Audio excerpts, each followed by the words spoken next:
Sí, sí se ve la pantalla. Gracias. Bueno, les voy a hablar sobre la publicación, cómo es que se hace la publicación en revistas indexadas y les voy a hablar un poquito de mi experiencia. En primer lugar, las publicaciones son la forma principal en la que los investigadores publican su trabajo y también se puede decir que lo publicitan.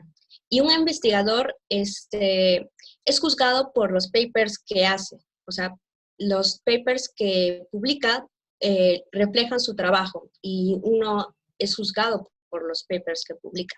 Yo soy Andrea Nampa Guzmán, soy embajadora del Sevier para estudiantes de medicina y soy interna de séptimo año de la Universidad Nacional Mayor de San Marcos. Bueno, estas son mis redes sociales. Si tienen alguna pregunta después de esto, es mi nombre, Andrea Nampa, y G de Guzmán. Es mi mismo username para todas las redes sociales.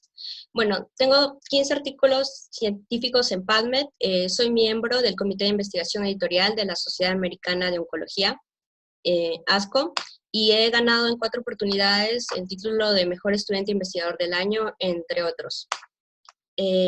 Bueno, nosotros ya sabemos por las clases anteriores que existen tipos de artículos científicos, ¿no? El artículo original, el reporte de caso, la revisión, las cartas al editor. Y estos varían según el nivel de evidencia, ¿no? De repente un poco abajo tenemos los reportes de casos, después tenemos las cohortes, después a los ensayos clínicos y más arriba las revisiones. Y uno ya tiene la teoría, pero a veces es difícil llevar de la teoría a la práctica. Entonces, ya hice, ya hice la intervención que quería hacer o ya realicé el experimento que quería hacer. ¿Cómo es que hago para publicarlo a una revista? ¿Cómo hago para verlo en papel? Y todo el mundo me dice que publique, pero no sé por dónde empezar. Entonces vamos a darles una pequeña orientación. ¿Qué hace un buen artículo científico? Bueno, en pocas palabras, aquí tenemos 2 artículos que he publicado. Eh, lo que hace un buen artículo es que uno haya realizado una buena investigación, porque el artículo en realidad es un resumen que explica lo que has realizado durante tu investigación. Y para lograr hacer una buena investigación es importante que uno encuentre un mentor, o trate de trabajar con los mejores investigadores que puedan. Traten de buscar una persona que tenga experiencia en el campo donde ustedes quieren hacer investigación, porque esta persona, si hace buena investigación, al estar rodeado a ustedes de ese ambiente, ustedes también van a tener un buen entrenamiento y van a hacer buenos trabajos de investigación. Que las preguntas que ustedes hagan sean de manera novedosa, sean interesantes y que ustedes crean que puede ayudar al campo, a las personas que trabajan en el campo donde ustedes están. Y recuerden siempre que los mejores papers no son aquellos que son muy complicados, sino más bien son aquellos que cualquier persona puede sentarse a leer y entenderlos. Se presenta de una manera clara y lógica. Bueno, siempre, ¿qué hace un buen artículo? Cuando uno trata de hacer un artículo, siempre debe pensar de una manera estratégica, a ver cómo es que uno va a presentar los datos que uno ha obtenido haciendo la investigación. Y la mejor manera de aprender a escribir un artículo es tratar siempre de practicar. Es algo que se aprende sobre la marcha, ¿no? Uno no se despierta un día y empieza a escribir. Y a medida que uno escribe los artículos va a ver que es más fácil ver cómo es que se hace el artículo. Y uno siempre trata de pensar en las cifras. Piensen cómo los resultados van a ser interpretados y cómo sus resultados responden a su pregunta de investigación. Y a veces nos sucede que cuando nosotros estamos haciendo nuestro trabajo de investigación, nuestro reporte de caso, para nosotros, como hemos dedicado tanto tiempo en ello, le tenemos cariño y a veces es muy difícil verle defectos. Entonces, a veces es difícil mantenerse objetivo. Entonces, siempre traten de presentar su investigación o su artículo o el abstract que ustedes tengan a sus amigos y traten de ver si ellos lo entienden como ustedes o de repente tienen alguna crítica constructiva, porque ese feedback les ayuda bastante. Ya, Andrea, ya tengo mi artículo. ¿A dónde lo envío? ¿dónde podría enviarlo? Hay un montón de revistas, hay un montón de journals, hay bastantes revistas y a veces uno se puede sentir un poco aturdido por el número de revistas. Entonces siempre traten de buscar, elegir un journal que se relacione con su campo específicamente. Por ejemplo, vamos a ver, tengo un artículo sobre cáncer de mama. Entonces, de repente podría enviarlo a uno de salud pública en Perú o también podría enviarlo a una revista que se dedique solo a cáncer. Entonces, más o menos viendo a nuestro artículo, uno puede ver más o menos a qué revista lo puede mandar. Y incluso el elegir un journal te ayuda a tiempo, porque a veces lo peor que puede pasar es que envíes tu artículo y que la revista diga, no tiene nada que ver con nuestros objetivos y te lo devuelva. Y perdiste tiempo. Entonces, traten siempre de buscar, encontrar un journal que sea ideal para su trabajo. Y si no tienen mucha idea, pueden pedir consejo a su mentor o a otro colega que ha publicado en el campo y les puede decir, bueno, esta revista es muy buena, creo que esta revista le interesaría tu trabajo, o aquella revista no acepta estos trabajos, pero esta otra sería mejor. Siempre traten de preguntar antes. Y bueno, a mí me gusta bastante Simago, creo que ya fue hablada la vez anterior, pero esta es una plataforma que contiene la mayor cantidad de publicaciones o de revistas y te da una serie de indicadores sobre la calidad y el impacto de la revista. Esta es una plataforma que ha sido diseñada por un grupo de España y te da un ranking y el impacto de las revistas y de las instituciones que pertenecen. Por ejemplo, acá, les doy un screenshot. Por ejemplo, este es el Journal de la Sociedad Americana de Oncología. Y bueno, su H-index es 494. Y acá dice cuáles son su área, ¿no? Investigación en cáncer, medicina y oncología. Ya cada uno puede ver, ¿no? Investigación en cáncer, medicina y oncología. Y está todo verdecito a través de los años. Entonces, todos estos años, esta revista se ha mantenido en el cuartil superior. O sea, si tuvieran una lista de 20 personas, los 4 primeros serían el cuartil superior.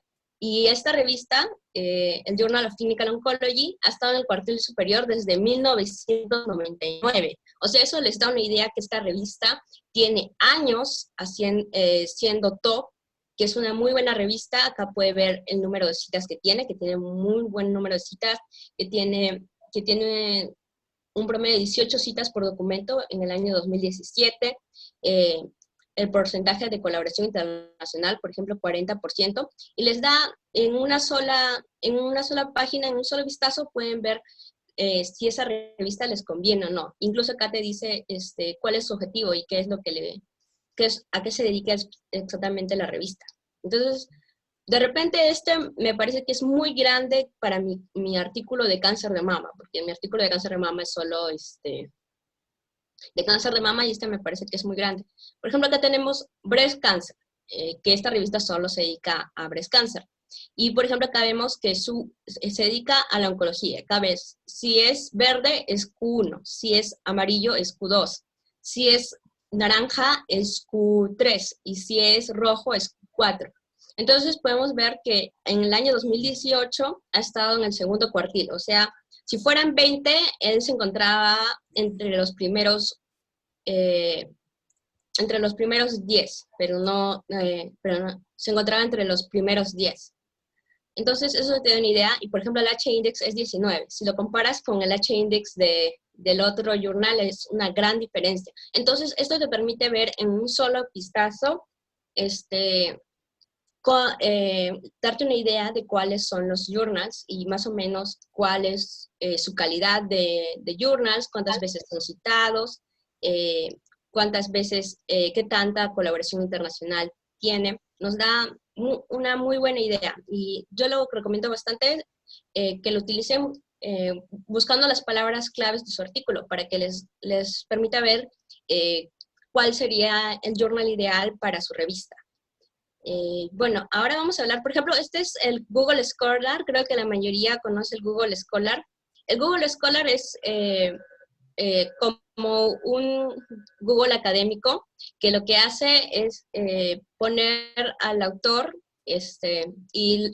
y junta todos los documentos que hayan en Google, sin importar si son artículos, que citan a tu trabajo. Muchas veces a mí me sale que me han citado, pero no me han citado en un artículo científico, sino a veces en una tesis, pero igual lo cuenta. Entonces se podría decir que es un poco más bruto, un análisis un poquito más bruto, porque porque les digo que cuenta, te citan, así sea una tesis que no ha sido publicada en un artículo científico. Entonces, lo mismo, ¿no? Es como un simago si se ponen a pensar. Te da el número de citaciones, te da el H-index y muestra más o menos cada día, cada artículo que hay. Y bueno, aquí ven que, por ejemplo, yo en el 2016, cuando hice mi primer artículo, no tenía muchas citaciones, y ya pues en el 2019, que fue el año que tuve más citaciones, fue justamente cuando llegué a 26. Y van a verlo así, o sea, a veces uno comienza con solo un artículo y después va subiendo poco a poco. No se sienta mal si al principio no tiene muchas citaciones, porque en realidad las citaciones se dan con el tiempo. Eh, nadie va a, nadie va a publicar, no vas a publicar tu artículo y al toque vas a tener 10 citaciones. Bueno, hay autores que sí, que publican ensayos clínicos y obviamente tienen 10 publicaciones al instante, ¿no? 10 citaciones al instante, pero no sienta mal, uno empieza con algo. Antes a las justas tenía una citación y poquito a poquito estoy subiendo mi número de citaciones, así que no se sientan mal. Y siempre traten de mantener así, todo el mundo tiene, si has publicado, tienes un Google Scholar, siempre traten de actualizarlo, ponerle una foto profesional y verificarlo con un correo institucional, porque muchas veces cuando ustedes buscan trabajo eh, muchas veces cuando ustedes buscan trabajo, cuando su empleador lo primero que hace es googlear su nombre, lo primero que sale es su Google Scholar. Así que a pesar de que no sea el más formal, es una de las primeras cosas que van a salir cuando busquen su nombre. Así que traten de tenerlo ordenado, una foto profesional y verificarlo con su correo institucional. Ya. Y entonces el Google Scholar, como les dije, es automático y uno simplemente tiene que editarlo. Pero ahora les quiero hablar como hemos empezado con el Google Scholar, les voy a hablar de uno más académico, si se podría decir, es el ORCID. ¿Qué es el ORCID? Es OR-IT. Piensen que es una identificación. Entonces, el ORCID es como que una organización sin fines de lucro que nació porque muchas veces los investigadores nos cambiamos de nombre, o a veces sucede mucho, por ejemplo, que las personas chinas tienen un nombre, pero cuando vienen a Estados Unidos o a otro país, adoptan otro nombre. Eh, entonces, a veces tenían ese problema. O, por ejemplo, un ejemplo mío, yo soy Andrea Nampa Guzmán, pero mi esposo es Quinn. Entonces, si yo fuera Andrea Quinn, todas las publicaciones que he hecho antes con mi nombre de soltera ya no estarían ligadas a mí. Entonces, en relación a ese problema, es que esta organización decidió darle a los investigadores un ID, una identificación, que es un numerito, es este de acá, es un numerito que es único, solo tuyo, en donde uno pone el nombre y cómo antes se llamaba. Por ejemplo, antes yo me llamaba, ahora soy Andrea Quinn, pero antes era Andrea Nampa Guzmán. Entonces, ahí lo que hace este perfil que uno se crea en ORCID es totalmente gratis, es unir todos tus trabajos con todos los nombres que hayas tenido y lo que hace es que en una sola página se encuentran todos tus trabajos. Y lo bueno es que este ORCID está unido o linkeado a Scopus, y cuando tú publicas algo en Scopus, automáticamente se actualiza sin que lo tengas que hacer tú mismo. Y te ayuda a tener todas tus publicaciones dentro de de una sola página, por decirlo así. Y bueno, al menos lo que a mí me gusta más, algo que uno de los mejores beneficios es que cuando uno entra no es antes, hace 10 años, cuando uno quería publicar, uno tenía que hacer una carta escrita, imprimir su artículo, enviarlo por correo, pero ahora Las revistas ya no hacen eso, ahora las revistas tienen su página web en donde uno envía a través de su página web el trabajo. Entonces, muchas Springer Nature o BNC, las revistas del CEBIAR, ya te dan esa opción de que tú te crees tu usuario o entres vía tu ORCID, tu identificación. Entonces, simplemente haces clic acá y tu información, y jala la información que tú tenías acá, esto de acá lo jala ahí. Entonces ya no tienes que llenar que tu nombre, que tu apellido, que tu institución, todo automáticamente se sincroniza y ya no, y te ahorra bastante tiempo. Y al menos para mí esa es la mejor, uno de los mejores beneficios, porque no solo tiene tu trabajo ordenado, sino que al momento de hacer, de que uno quiere presentar su trabajo, simplemente usas, entra con Sourcit y ya toda su información simplemente pasa a la página web de la revista.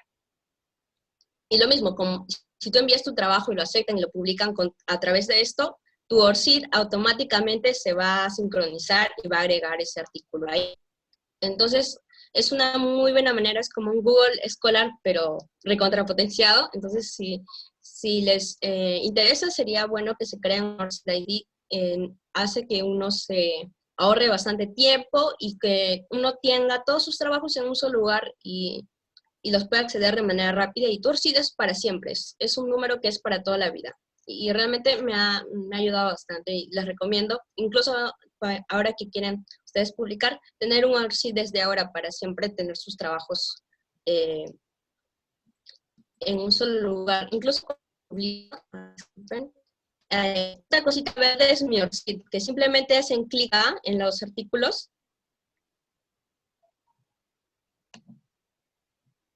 Uno simplemente hace clic en los artículos y en este botoncito verde y te manda directamente al ORCID del autor. Entonces eso ayuda bastante.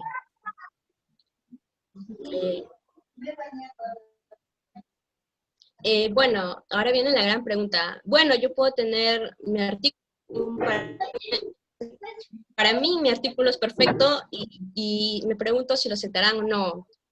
Bueno, yo no les puedo garantizar, incluso yo no puedo garantizar que mi trabajo, mi artículo va a ser aceptado, pero lo que yo sí puedo hacer es asegurarme de que yo he hecho todo lo posible para que mi artículo sea aceptado. Entonces, uno siempre tiene que asegurarse que su artículo no tenga errores que hayan sido por descuido, ¿no? Que toda la información esté puesta de manera coherente, que las imágenes y los gráficos representen lo que uno quiere que representen, que las figuras estén de manera ordenadas, que tengan unas leyendas concisas, que informen lo que quieren decir, que el documento esté escrito claramente y muchas veces sucede que hay errores gramaticales y eso hace que el revisor piense que no le has puesto suficiente tiempo a tu trabajo y realmente tu trabajo te ha costado tanto tiempo. Por ejemplo, yo publico en inglés, entonces no solo me preocupo de que mi artículo sea coherente, sino también le doy otra revisada, incluso, y hago que otra persona que hable inglés de manera nativa lo lea para asegurarme de que para asegurarme de que este documento esté bien escrito, no tenga ningún error gramatical.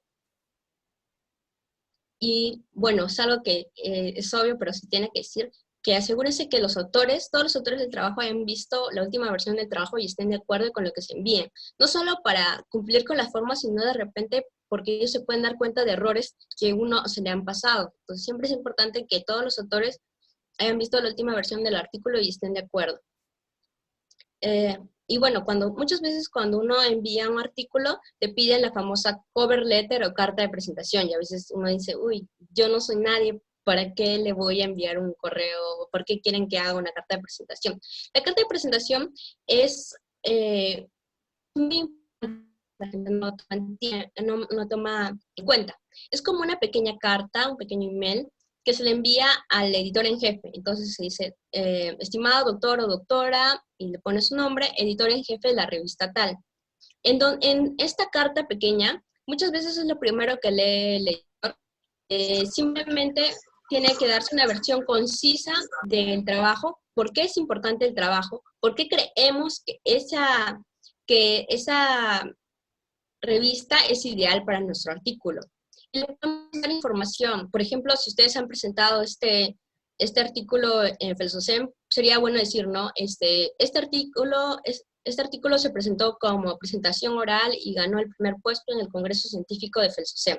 Es algo importante que puede estar en la carta, que no hay otro lugar donde ponerlo, que va justamente en la carta de presentación, cover letter. Y también se dice que se debe poner la disponibilidad de datos, que en general a veces se pone que en caso los revisores quieran, nosotros estamos dispuestos a dar nuestra base de datos para que la revisen los revisores. Muy pocas veces te lo piden, pero siempre es bueno decir si hay si estamos dispuestos a tener nuestros datos disponibles en caso de revisión. La mayoría de veces es posible, pero depende de cada trabajo. Y bueno, es justamente su oportunidad de vender y marketear su artículo. Entonces, no piensen que es solo un copia y pega del Astra, voy a poner, estimado autor, y acá le presento mi trabajo. Es eso como la carta, que es lo primero que leen los editores, y justamente lo que hacen es, con esa manera, empezar a convencer al editor de que nuestra revista merece ser publicada, nuestro paper merece ser publicado en la revista. Bueno, entonces acá tenemos un pequeño gráfico del proceso de publicación. Los tiempos que aparecen abajo dependen de cada revista, ¿no? Bueno, más que nada he mencionado lo que es en el envío, que es la fase 1 del envío. Una vez que se envía por página web el artículo, uno lo recibe un editor. Y el editor hace una pequeña revisión y ve si este artículo es ideal para la revista y si debe pasar revisión por pares.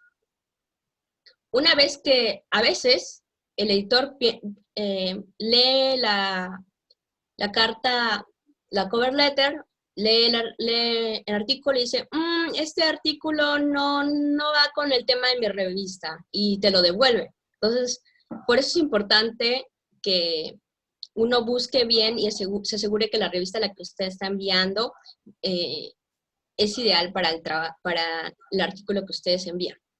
Ya, el editor dijo, puede ser, entonces pasa por la revisión por pares. Estos pares son científicos, son otros investigadores en el campo que usted está haciendo, ¿no? Por ejemplo, si el artículo es de cáncer de mama, estos son investigadores con cáncer de mama que se han comprometido con la revista, que van a revisar artículos que la revista le envíe.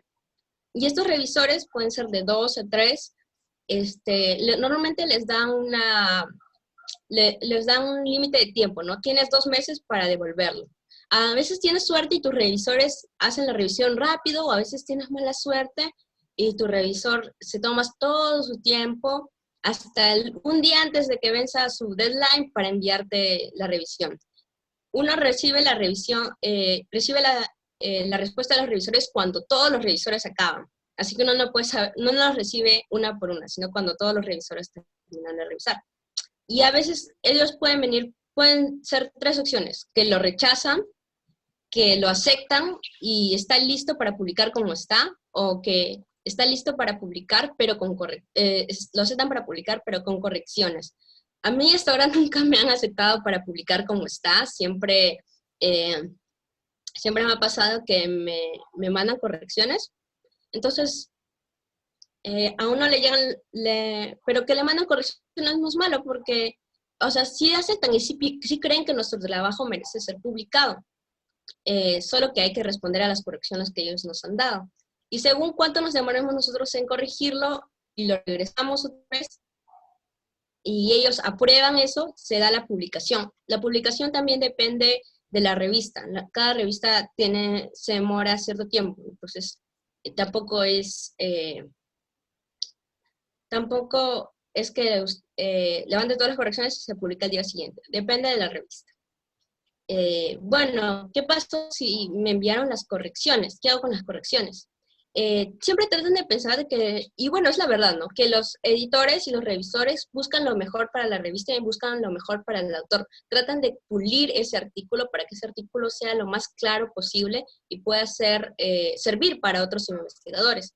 Entonces, nunca se lo tomen a mal las críticas, piensen que todas son críticas constructivas para mejorar su artículo.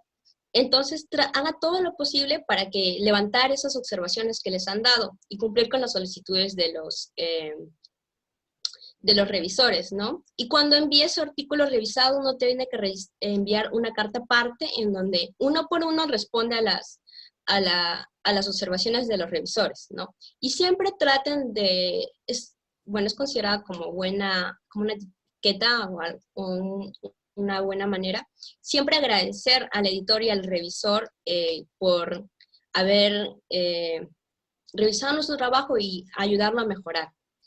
Siempre, si es que hay alguna observación que ustedes no pudieron levantar o que creen que no es necesaria, traten de explicarlo en esa carta en donde se explican, se responde a las revisiones de una manera cordial y tratar siempre de no llegar al ofensivo o tomárselo personal, simplemente decir, bueno, lo que nosotros pensamos. Y si ustedes se expresan con claridad, el editor y los revisores no son los monstruos, ellos entienden si hay cosas que no se pueden corregir.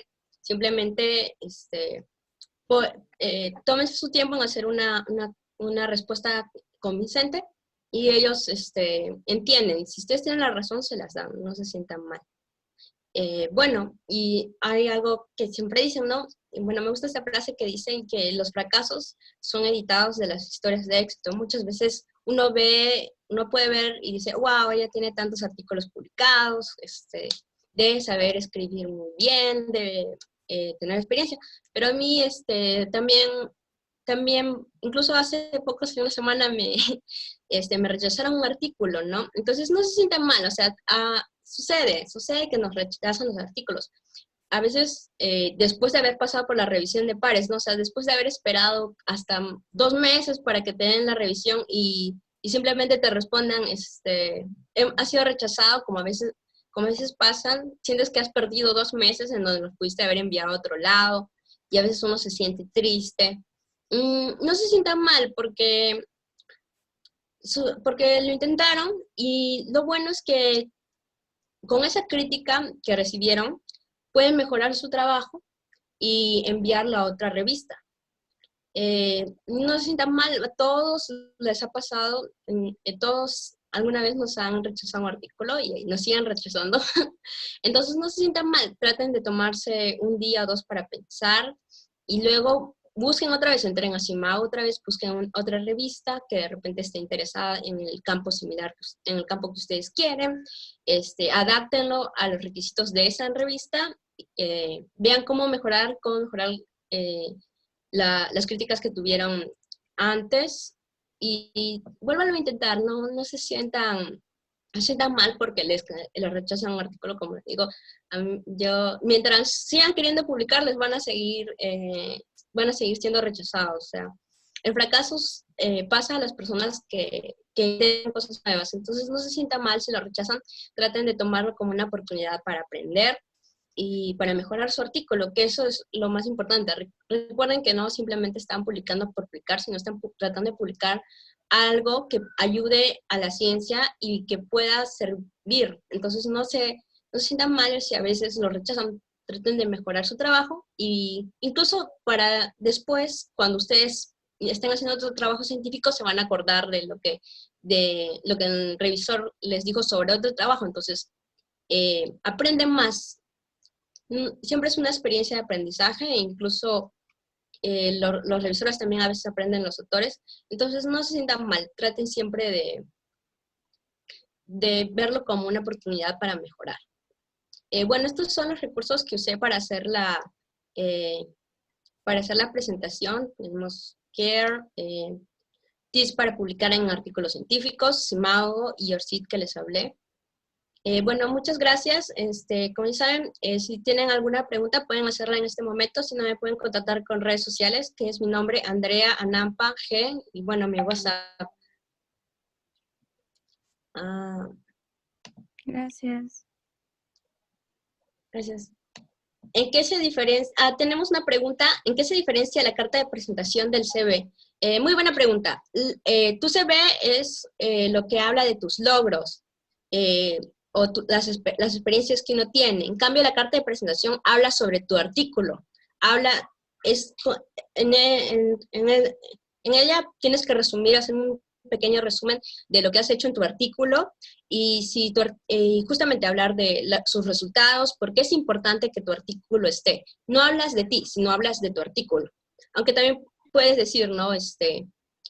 Hablarías de ti si, por ejemplo, lo presentaste en un congreso científico, pero no hablas de ti directamente, sino hablas del artículo, porque es importante el artículo.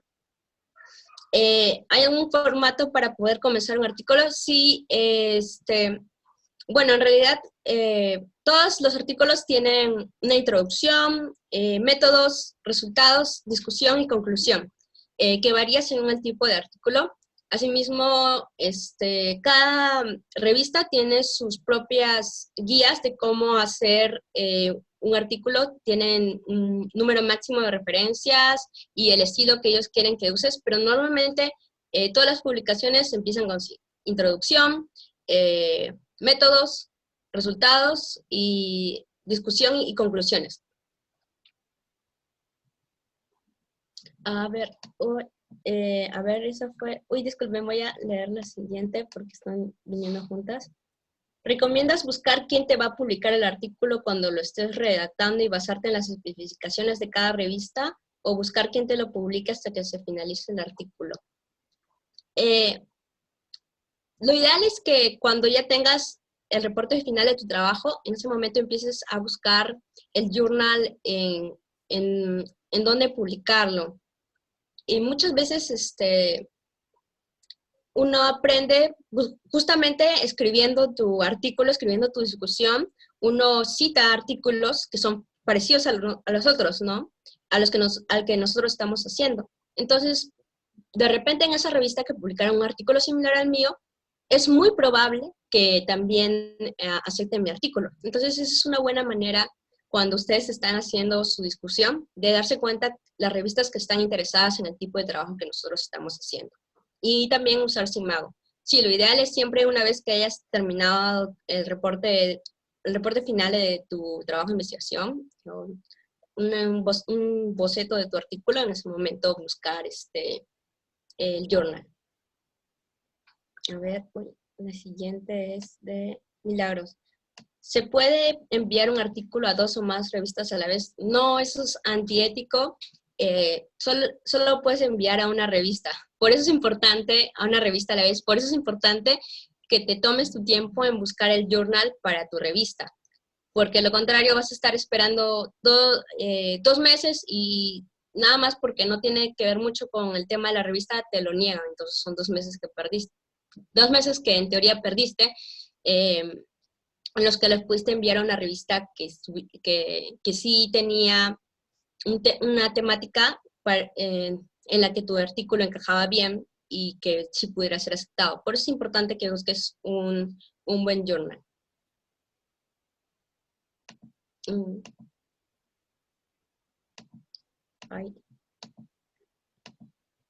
No sé si alguien tiene otra pregunta.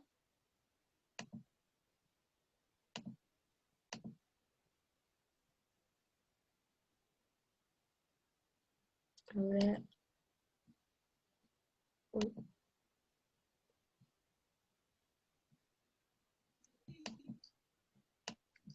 Andrea, te mandaron tres preguntas ahí. Ah, ya. Si a ver, la segunda. Si mi artículo ya fue publicado en una revista pequeña, por ejemplo, no hay problema. No, si tu artículo ya fue publicado, no puedes publicarlo en otra revista. No puedes publicarlo en otra revista. Lo que podrías hacer es hacer otra versión o mejorarlo y en tu cover letter, en tu carta de presentación, decir justamente, ¿no? Yo, ya ha sido presentada en este trabajo ya ha sido presentado, ya se ha publicado en otra revista, pero esta es una nueva versión, y tanto la revista en la que publiqué y la revista nueva revista en la que quiero publicar, las dos están de acuerdo a que lo publiques, solo en ese caso sí, pero es muy raro. Normalmente eso se hace cuando, por ejemplo, has publicado una guía de tratamiento de hipertensión y luego quieres publicarla del siguiente año, más actualizada. De repente, en esos casos sí está permitido, pero la mayoría de veces no. Entonces, si ya publicaste en una revista pequeña, es muy poco probable que es un poco probable y antiético publicarlo en otra revista otra vez, porque sería publicación duplicada. Lo que puedes hacer es de repente, si el trabajo lo meritara, hacer una réplica del trabajo en otra población o algo así, pero el mismo artículo no. Yo tengo recopilado mis artículos en ResearchGate.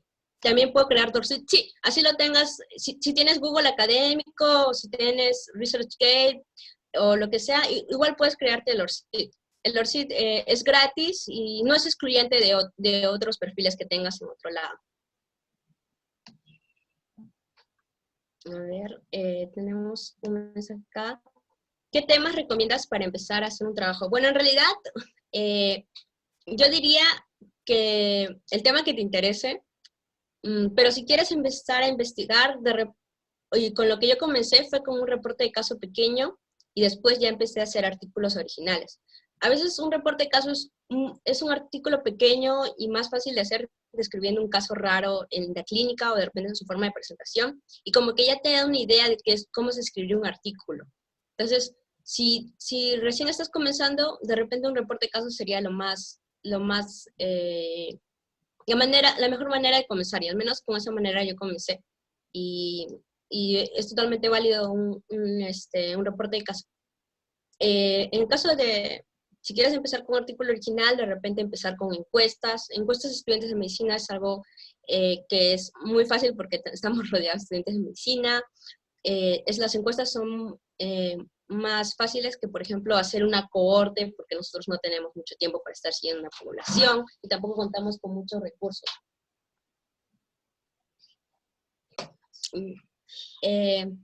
Bueno, entonces yo les diría que si están comenzando investigación, de repente hacer un pequeño estudio descriptivo como para comenzar, pero más que nada, traten de buscar un tema que les interese, para que de esa manera es más fácil que le pongan más punch, más energía a ese trabajo.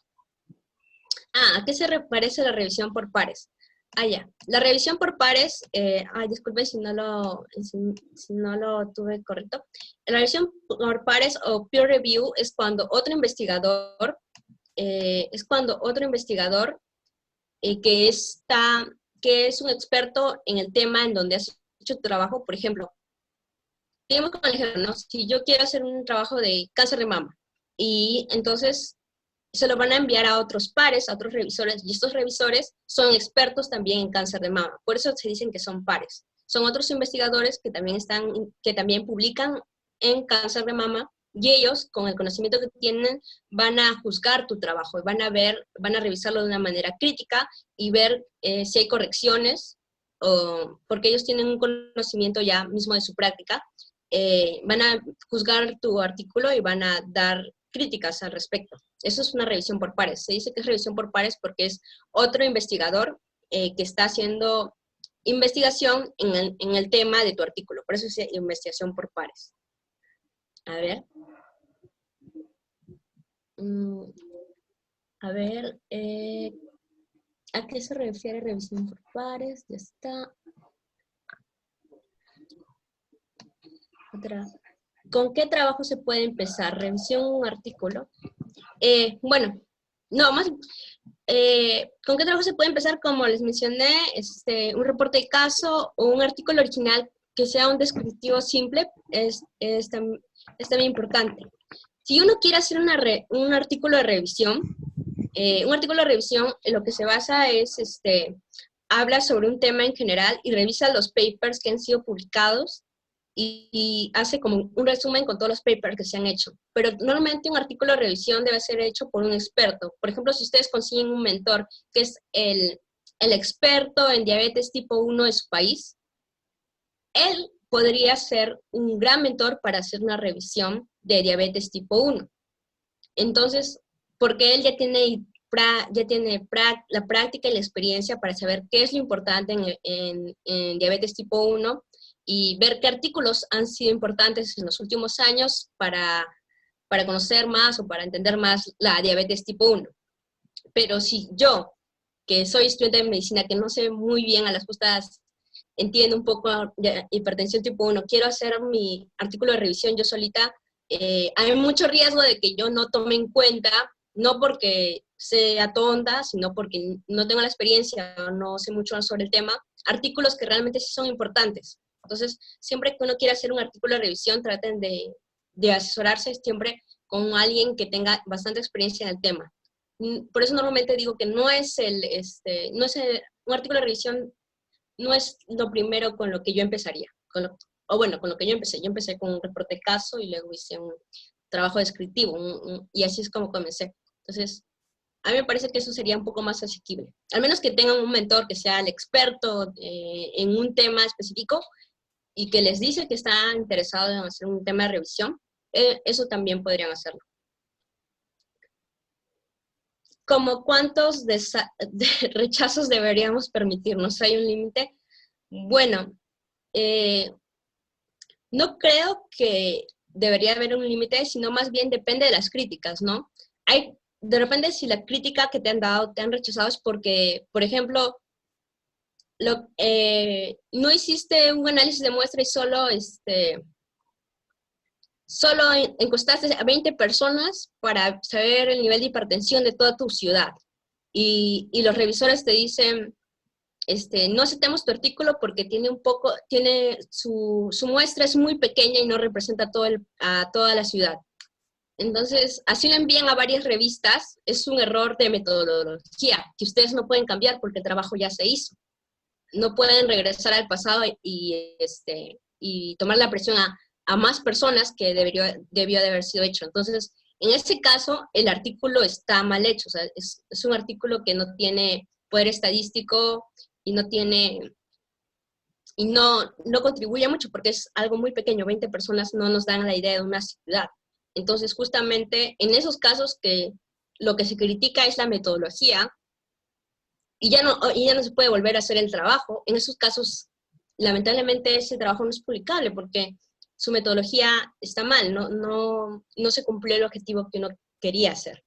Esa sería una razón para ya darse por vencido en publicación. Pero eso no debería de pasarlo, porque nosotros deberíamos de hacer un buen protocolo, un buen trabajo de investigación, porque de esa manera tienes un buen paper. Si uno realiza un mal trabajo de investigación, si tiene fallas metodológicas, obviamente nunca va a ser aceptada en una revista.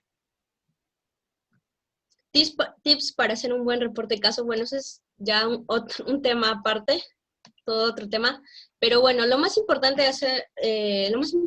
creo yo para hacer un reporte de caso es justamente cuando ven ese caso y pregúntense qué es lo raro, por qué es que yo debo reportar ese caso. Por ejemplo, si ahorita, Dios no quiera, mi vecina tiene coronavirus, ¿serviría de algo que yo hiciera un reporte de caso de coronavirus?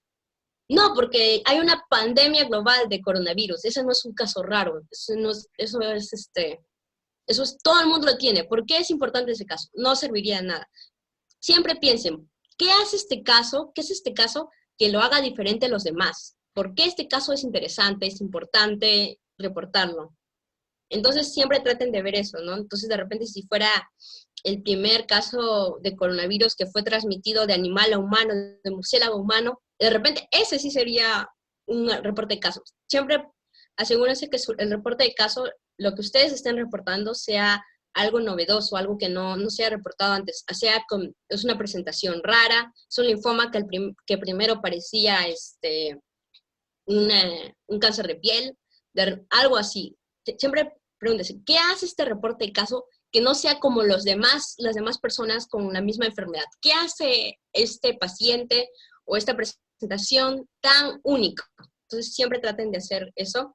Y justamente eso lo van a ver cuando, por ejemplo, cuando quieran reportar, porque ustedes van a tener que leer sobre la enfermedad y van a decir, esta enfermedad se presenta normalmente así, así, así. Y cuando ustedes ven a su paciente dicen, no, pero mi paciente se presentó de una manera diferente. Entonces, por eso es digno presentarlo. Entonces, nosotros como estudiantes de medicina, y queremos ver un reporte de caso y dice, el asistente dice, ¿no? El doctor dice, este es un caso muy raro. Entonces, ustedes se ponen a pensar, ¿por qué es un caso raro? Y leen, y justamente es lo que me gusta del reporte de caso, ¿no? Que uno lee sobre el tema como que estudia, como que estudia, y también se da cuenta de por qué ese caso es importante conocerlo, por qué es importante publicarlo. ¿Se puede presentar un artículo en un congreso y después presentarlo en una revista? Claro que sí, se puede. Puedes presentar tu trabajo de investigación en un congreso y cuando lo presentas a la revista, cuando lo mandas a publicar en tu carta de presentación, dices, este trabajo fue presentado en tal congreso. No hay ningún problema. Sí puedes presentarlo en un congreso.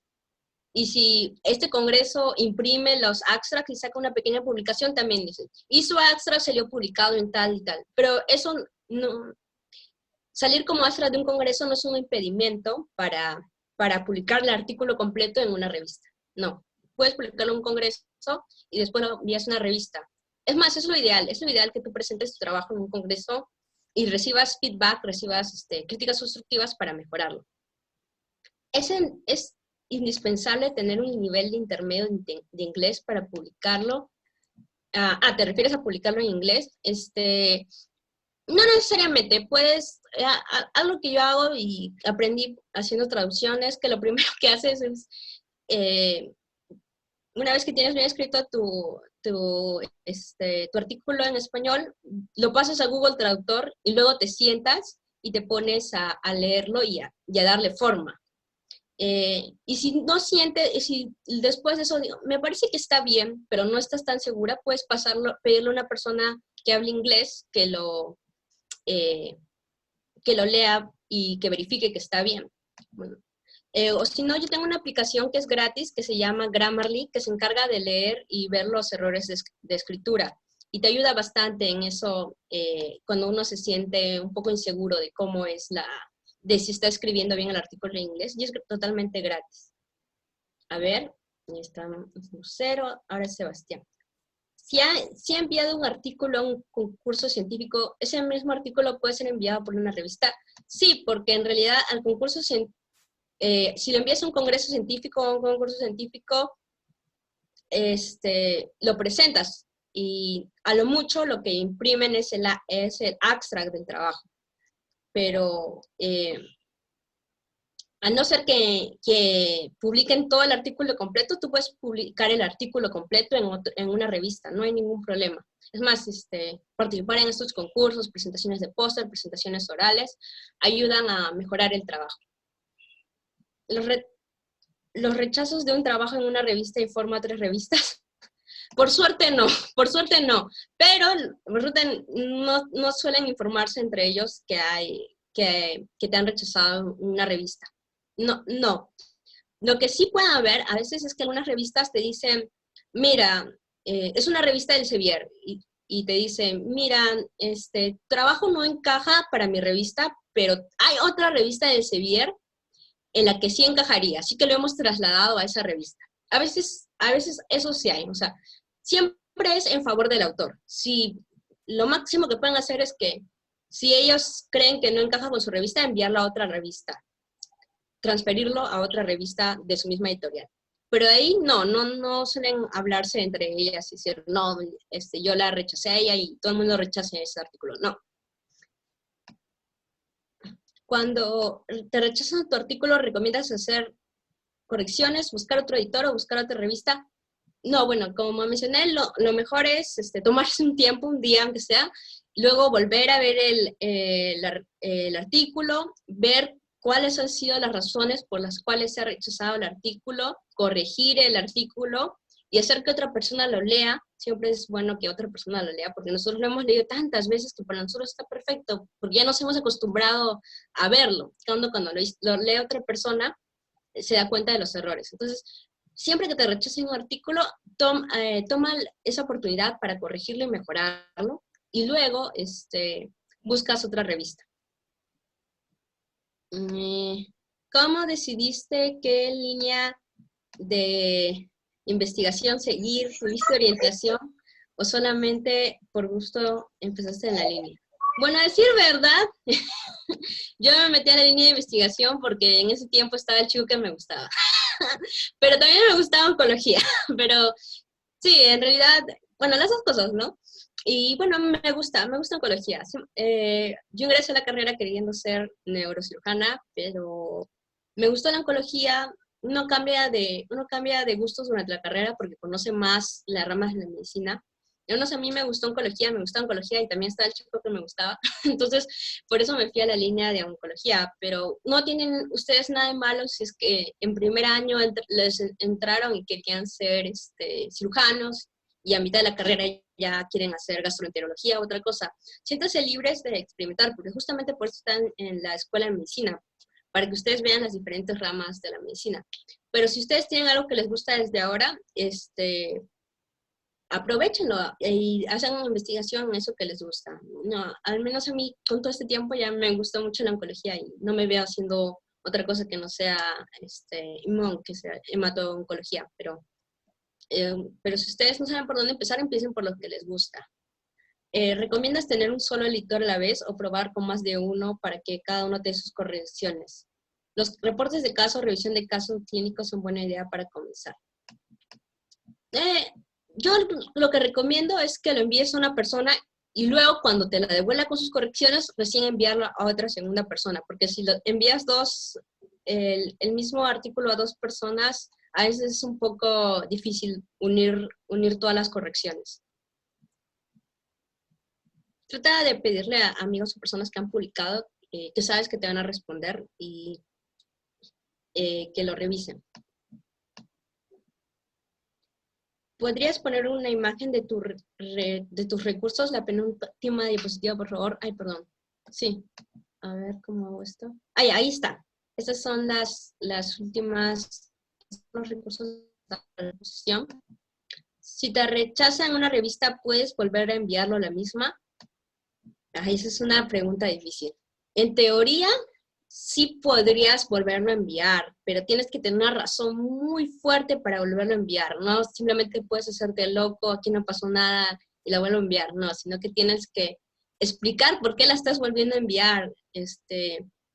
La mayoría de veces en las páginas web de las revistas sale el correo electrónico del editor. Entonces podrías decir, podrías presentarla, ¿no? Yo soy el autor del manuscrito número tal, y se ha rechazado mi artículo, pero yo sigo muy interesado en la revista, me preguntaba si lo podrían reconsiderar, y te responden, ¿no? Creo que preguntarle al editor en jefe es mejor bueno, es lo que tienes que hacer, porque si tú te haces el loco y otra vez lo envían, otra vez te lo van a rechazar automáticamente. Uno tiene que hablar con el editor en jefe y decirle si es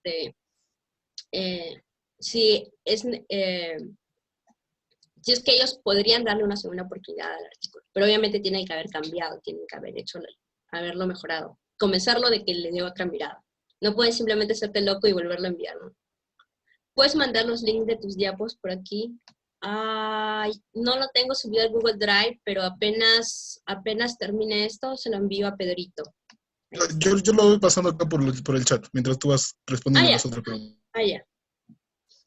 Eso era todo, ¿no? Ya, lo están mandando Pedrito. Bueno, no sé si tienen otra pregunta. Lo había enviado for everyone.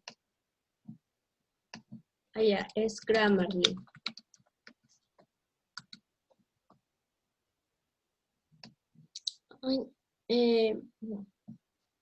Justo está enviando ahorita Pedrito las respuestas. No sé si tienen alguna otra pregunta.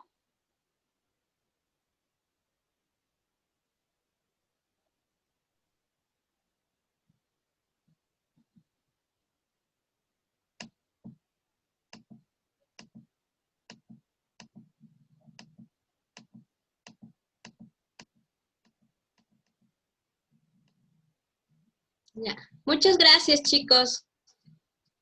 Gracias a ti, Anita.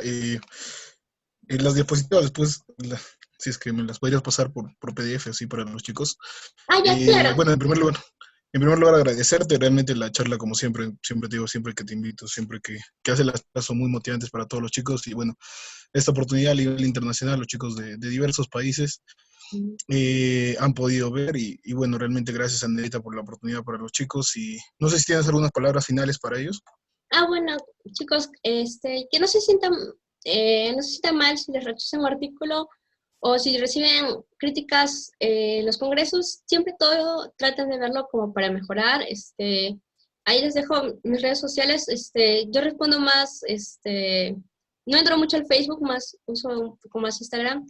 O también mi WhatsApp si quieren contactarme directamente. Muy feliz de haber participado. Este, Uy, perdón. ¿Cómo hago? Quiero... Ay, dejé de compartir, ¿no? Sorry. Ay, acá está. No se sientan mal, siempre por algo se comienza y traten siempre de ver las cosas de la mejor manera. No, a veces hay personas que te critican de una manera muy fea, no se sientan mal si les sucede a ustedes. Eh, quiero, y también si tienen alguna duda, no olviden contactarme por WhatsApp o por Instagram. Yo estoy feliz de ayudarlos en lo que pueda, porque a mí también me han ayudado bastantes personas en lo que ha sido mi journey, como se podría decir, todos los trabajos que he hecho. Nada, simplemente decirles que si tienen una duda, me contacten por social media. Bueno, investigar en total es un montón, o sea, hablar de investigación nos demoraríamos toda la noche. Nada más decirles que si tienen una duda, me escriban y muy feliz de haber participado. Gracias. Gracias a ti, Andreita. Y bueno, chicos, esto ha sido la participación de Andrea. Eh, y bueno, gracias por todo, chicos, gracias por estas sesiones. El video y todo se les va a compartir por medio de los directores locales. Y a nombre de la presidenta CPDEC, te damos las gracias, Andrita. Y bueno,